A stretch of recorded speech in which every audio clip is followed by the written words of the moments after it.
Bonsoir, voici l'analyse technique du CAC 40 pour le 2 octobre.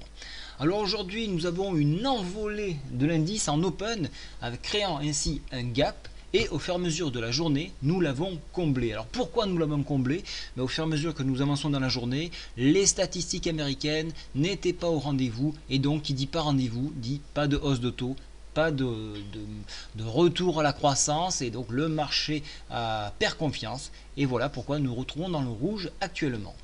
Alors demain matin on aura l'évolution du chômage à 9 h en Espagne. C'est un point important puisque on a vu que le chômage en Espagne était très élevé. Donc on va voir un petit peu si toutes les mesures apportées vont apporter de la confiance quant au rendez-vous de 3 mois donc en Espagne.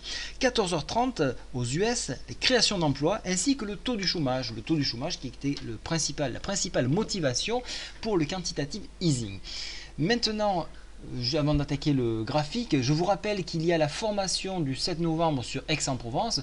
N'oubliez pas de demander, de réserver, car les places sont limitées. Actuellement, il reste environ 5-6 places. Donc si vous voulez venir, même accompagner, n'hésitez pas, mais faites-le rapidement.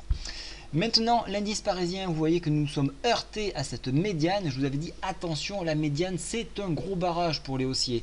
Et pourquoi? Parce qu'elle était composée à la fois de la MM20, de la médiane, comme vous voyez, d'une résistance ici qui se trouvait à 70,7% de retracement Fibo, et donc et le pivot, oui, il y a deux choses, excusez-moi, le pivot et le retracement Fibonacci. Voilà pourquoi donc il y avait un nœud ici qui empêchait les cours de monter.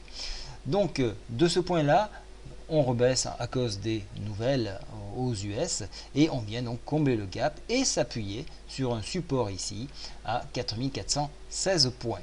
Alors maintenant qu'on est appuyé sur la MM7, vous voyez, alors je fais un petit zoom pour mieux voir, on est appuyé sur cette MM7, on permet à l'indice de repartir à la hausse, et donc cette fois-ci de prendre le bon sens de marche avec un probable contact 4443, peut-être d'ici 22 heures, mais c'est l'objectif des haussiers, et sur un dépassement de ce niveau là il faudra fixer ici le prochain rendez-vous à 4491 points.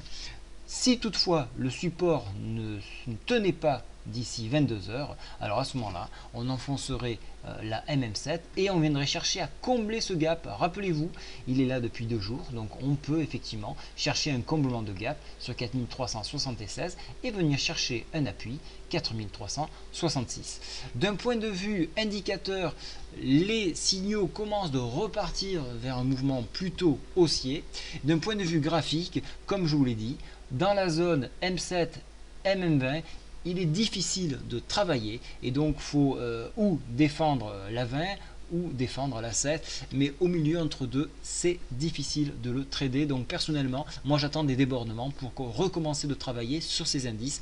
En attendant, je m'oriente plutôt sur l'euro dollar. Je vous souhaite à tous une très bonne soirée, au revoir.